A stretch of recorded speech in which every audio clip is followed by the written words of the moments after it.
नमस्कार, दिन भर की बड़ी खबरों में आपका स्वागत है। मैं हूं दामिनी। इस बुलेटिन में आज बात होगी सुप्रीम कोर्ट की अहम टिप्पणी की, राहुल गांधी के संघ पर दिए बयान की, बताएंगे कि दिल्ली एमसीडी उपचुनाव में किसको मिली जीत, जानेंगे कि किसान आंदोलन में क्या रहा आज का हाल, युवाओं की पीएम मोदी से क्या है मांग, और बुलेटिन के आखिर में बात महाराष्ट्र के बाद तेलंगाना में अचानक गुल हुई बत्ती की। लेकिन तमाम बड़ी खबरों से पहले एक नजर सुर्खियों पर।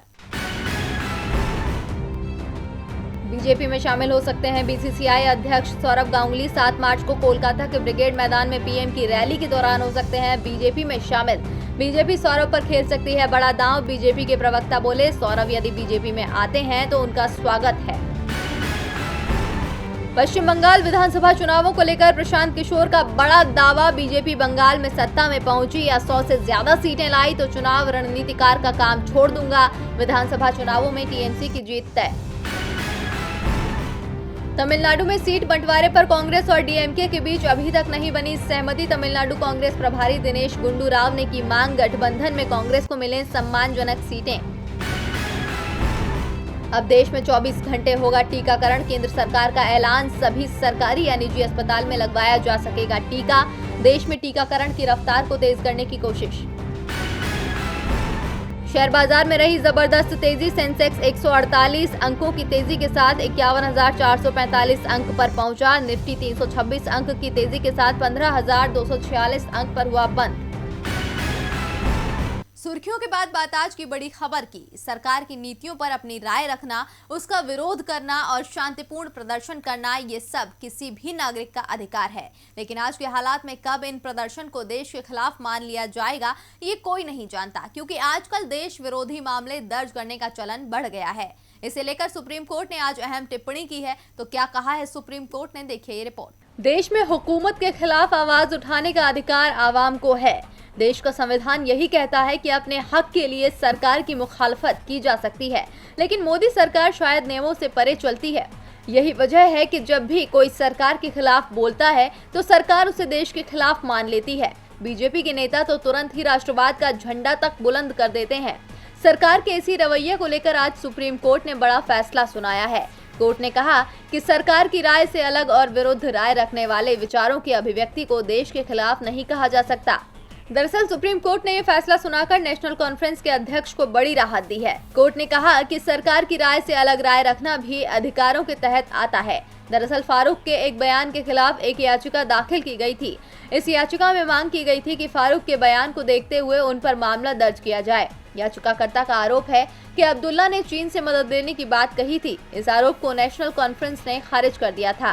पार्टी ने कहा कि अब्दुल्ला ने कभी भी नहीं कहा कि चीन के साथ मिलकर काम करेंगे। उनके बयानों को गलत तरीके से तोड़ मरोड़ कर पेश किया गया। रजत शर्मा ने अपनी याचिका में कहा कि फारूक अब्दुल्ला के खिलाफ न केवल गृह मंत्रालय को कानूनी कार्रवाई करनी चाहिए, बल्कि उनकी संसद सदस्यता भी रद्द की जाए। अगर उनको संसद सदस्य के तौर पर जारी रखा जाता है तो इसका अर्थ है कि भारत में देश विरोधी गतिविधियों को स्वीकार किया जा रहा है और ये देश की एकता को नुकसान पहुंचाएगा। सुप्रीम कोर्ट ने फारूक अब्दुल्ला के खिलाफ याचिका को खारिज कर दिया। साथ ही याचिकाकर्ता रजत शर्मा पर 50,000 रुपए का जुर्माना भी लगाया। कोर्ट ने ये जुर्माना इसीलिए लगाया क्योंकि याचिकाकर्ता फारूक अब्दुल्ला के उस कथित बयान को साबित नहीं कर पाया। अपनी राय रखने के लिए सभी स्वतंत्र हैं। सरकार का विरोध देश का विरोध नहीं है, लेकिन यदि संस्थानों पर एक विचारधारा हावी हो जाए, सिर्फ एक ही पक्ष की बात सुनी जाए, दूसरे पक्ष को अनसुना कर दिया जाए, तो जाहिर सी बात है कि स्थिति बेहद खराब हो सकती है। कुछ ऐसे ही हालात का खुलासा कांग्रेस सांसद राहुल गांधी ने बीजेपी और संघ को लेकर किया है। तो क्या कहा है राहुल गांधी ने, देखिए ये रिपोर्ट। कांग्रेस इस समय चुनौतियों का सामना कर रही है। 5 राज्यों में चुनावों का ऐलान हो चुका है और जिन राज्यों में चुनाव है वहां कांग्रेस के पास खोने को कुछ नहीं है, क्योंकि केंद्र शासित प्रदेश पुडुचेरी, जहां कांग्रेस की कुछ समय पहले तक सरकार थी, उसे छोड़कर हर राज्य में कांग्रेस विपक्ष में ही थी और पार्टी को उम्मीद है कि इस बार कम से कम 3 राज्यों में उसकी सरकार बन सकती है। राहुल गांधी पार्टी के प्रचार की कमान संभाले हुए हैं। राहुल गांधी ने कहा कि देश पर कांग्रेस का शासन लंबे समय तक रहा है, लेकिन कांग्रेस ने कभी भी अपनी विचारधारा को जनता पर थोपने की कोशिश नहीं की। कांग्रेस ने लोकतंत्र और लोकतांत्रिक प्रक्रियाओं को बरकरार रखने पर जोर दिया, लेकिन बीजेपी के शासन में लोकतंत्र को कमजोर किया गया है। एक विचारधारा को बढ़ावा दिया गया। सरकारी संस्थानों में पूरी तरह से एक ही विचारधारा को प्रमोट किया गया। यहाँ तक कि जब बीजेपी की सरकार गई और हमारी सरकार राज्य में बनी तो हमारे सीएम की बात राज्य के अधिकारी सुनते ही नहीं थे। बाद में हमारी सरकार 1 साल से ज्यादा ही चल पाई। राहुल ने नाम तो किसी का नहीं लिया, लेकिन उनका इशारा सीधे सीधे मध्य प्रदेश में कमलनाथ के नेतृत्व में बनी कांग्रेस सरकार की ओर था। 15 साल के बीजेपी शासन के बाद मध्य प्रदेश में कांग्रेस की सरकार बनी थी, लेकिन ये सरकार भी 15 महीने ही चल पाई। राहुल ने कहा कि हमारी राज्य में सरकार थी और कांग्रेस के मुख्यमंत्री की बात वरिष्ठ अधिकारी सुनते ही नहीं थे। मुख्यमंत्री अधिकारियों को आदेश देते थे, लेकिन उस पर अमल नहीं होता था। हम लोग चुनावों में बीजेपी को हराकर सरकार तो बना सकते हैं, लेकिन इससे कोई खास फर्क नहीं पड़ेगा, क्योंकि संघ के लोग अब सरकारी संस्थानों में पहुंचा दिए गए हैं, जिस कारण हमारी सरकार थोड़े दिनों बाद ही सत्ता से बाहर कर दी गई। सभी विभागों में संघ का दबदबा दिखाई देने लगा है, जो लोकतंत्र के लिए बेहद मुश्किल भरा है। देश की मौजूदा सरकार भारत की लोकतांत्रिक प्रणाली को नुकसान पहुंचा रही है। भारत में हर संस्था की स्वतंत्रता को निशाना बनाया जा रहा है। संघ हर जगह हावी दिख रहा है। आज किसी को काम करने की स्वतंत्रता नहीं है। हाँ, एक संस्था है जो खुलकर काम कर सकती है और कर भी रही है, वो है संघ। राहुल गांधी ने कहा कि कांग्रेस का शासन लंबे समय तक रहा, लेकिन हमने संस्थाओं पर कब्जे की कोशिश कभी नहीं की।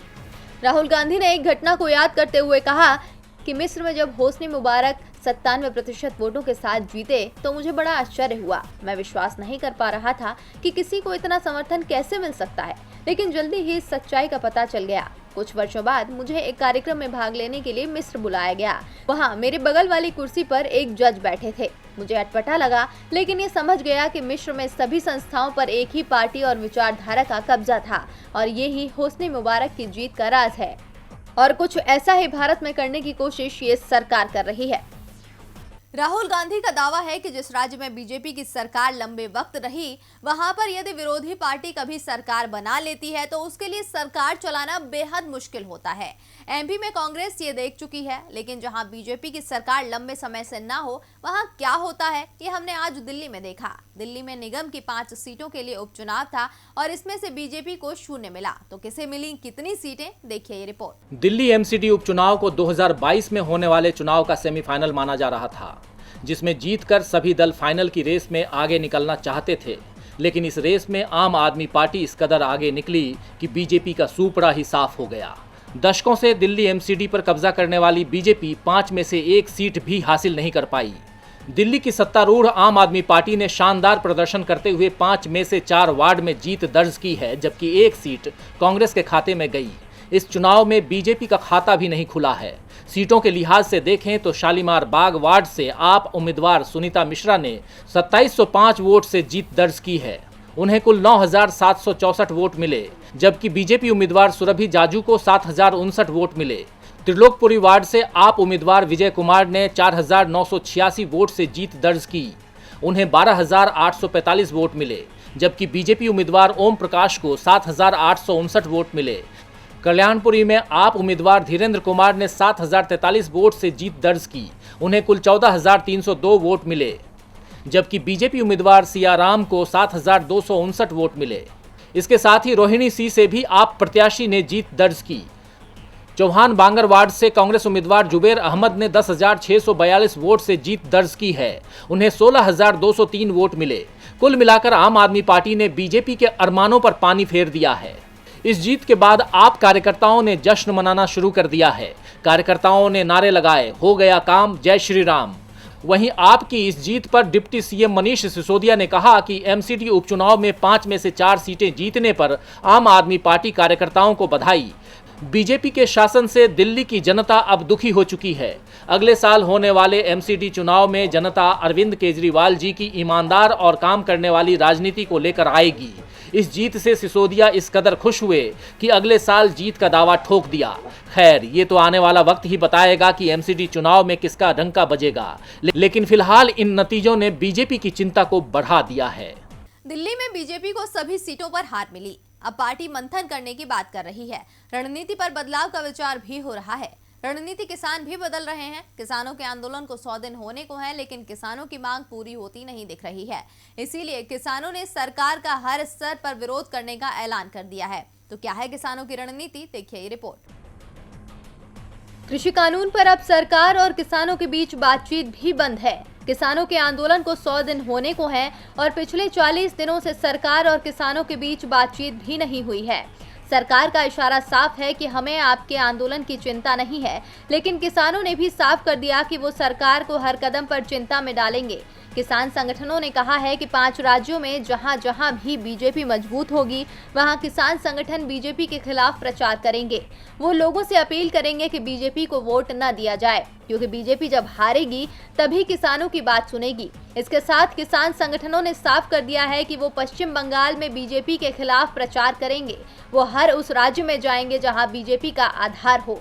भारतीय किसान यूनियन के बलबीर एस राजेवाल ने कहा कि हम पश्चिम बंगाल और केरल में चुनावों के लिए अलग अलग टीमों को भेजेंगे। हम किसी भी पार्टी का समर्थन नहीं करेंगे, लेकिन लोगों से अपील करेंगे कि वो उन उम्मीदवारों को वोट दें जो भाजपा को हरा सकते हैं। इसके साथ ही किसानों ने अपने आंदोलन को और तेज करते हुए 6 मार्च को कोंडली मानेसर पलवल एक्सप्रेसवे को जाम करने का ऐलान भी कर दिया है। 6 मार्च को किसानों के आंदोलन को 100 दिन पूरे हो रहे हैं। इस दौरान केएमपी सुबह 11 बजे से शाम 4 बजे तक जाम रहेगा। किसानों ने अपने आंदोलन को और व्यापक बनाते हुए अब इसमें निजी उद्योग और सार्वजनिक संस्थानों को भी शामिल कर लिया है। किसान संगठनों ने ऐलान किया है कि सरकार की निजीकरण की नीति के खिलाफ 15 मार्च को पूरे देश के मजदूर, कर्मचारी और किसान सड़क पर उतरेंगे और रेलवे स्टेशनों के बाहर जाकर धरना प्रदर्शन करके सरकार का विरोध करेंगे।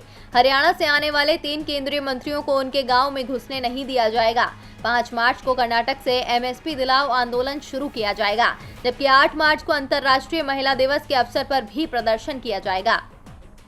किसान एमएसपी पर कानून बना रहे हैं, लेकिन सरकार कमेटी बनाने की बात कर रही है। किसान कृषि कानून रद्द करने की मांग कर रहे हैं, सरकार कानून में संशोधन की बात कर रही है। साफ है, सरकार को किसानों की मांग स्वीकार नहीं है और न ही देश के युवाओं की मांग वो मान रही है। देश का युवा काम चाहता है, वो रोजगार चाहता है, लेकिन सरकार नौकरियां नहीं दे पा रही है। देश की बेरोजगारी दर उच्च स्तर पर बनी हुई है। इसे लेकर युवाओं ने सोशल मीडिया पर सरकार को घेर लिया है। कई हैशटैग सोशल मीडिया पर ट्रेंड हो रहे हैं, देखिए ये रिपोर्ट। 2014 में जब देश में लोकसभा चुनाव चल रहे थे तो बीजेपी की ओर से रोजगार का दावा सबसे ज्यादा जोर शोर से उठाया गया था। उस समय बीजेपी द्वारा पीएम उम्मीदवार घोषित किए गए नरेंद्र मोदी, जो तब गुजरात के मुख्यमंत्री होते थे, अपनी हर रैली में इस मामले को उठाते थे और दावा करते थे कि बीजेपी की सरकार बनी तो 2 करोड़ रोजगार हर साल पैदा किए जाएंगे। लेकिन चुनाव के बाद बीजेपी ये वादे भूल गई। सरकार से रोजगार देने की मांग की गई तो अधिकांश मौकों पर जवाब ये रहा कि रोजगार मांगने की जगह रोजगार देने वाले बनो। कई ऐसे आइडिया सरकार की ओर से दिए गए जिनका कोई वैज्ञानिक आधार तक नहीं था। कहीं पकौड़े तलने के काम को रोजगार से जोड़ा गया तो कहीं हवा से पानी बनाने की बात कही गई। सरकार तो रोजगार दे नहीं रही है, उल्टा सरकारी नौकरियों में भी भर्ती प्रक्रिया को ही धीमा कर दिया गया है। रही सही कसर निजीकरण की नीति ने पूरी कर दी। सरकार रोजगार दे नहीं रही, सुन भी नहीं रही, तो युवाओं ने सरकार को सोशल मीडिया पर घेर लिया है। पिछले करीब 15 दिनों से ट्विटर, फेसबुक, यूट्यूब के साथ कई अन्य सोशल साइट्स पर लगातार कैंपेन चलाया जा रहा है। हैशटैग मोदी रोजगार दो, मोदी जवाब दो पर 10.5 लाख से ज्यादा ट्वीट हो चुके हैं और अब इसे लेकर राहुल गांधी ने भी ट्वीट किया है। राहुल ने कहा, छात्रों के सवालों का, बेरोजगारी के इन सालों का, व्यवसायों में पड़े तालों का आज हिसाब दो। हैशटैग मोदी जवाब दो।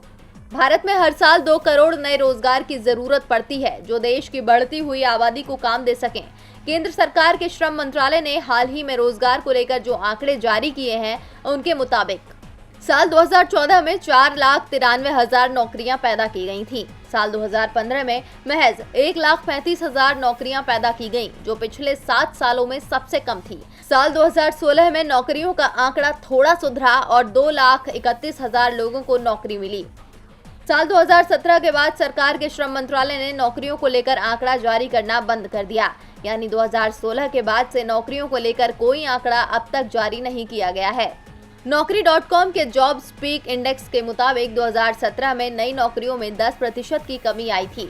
2020 में स्वास्थ्य मुसीबत की दस्तक के बाद देश की बेरोजगारी दर ऐतिहासिक स्तर पर पहुंच गई थी।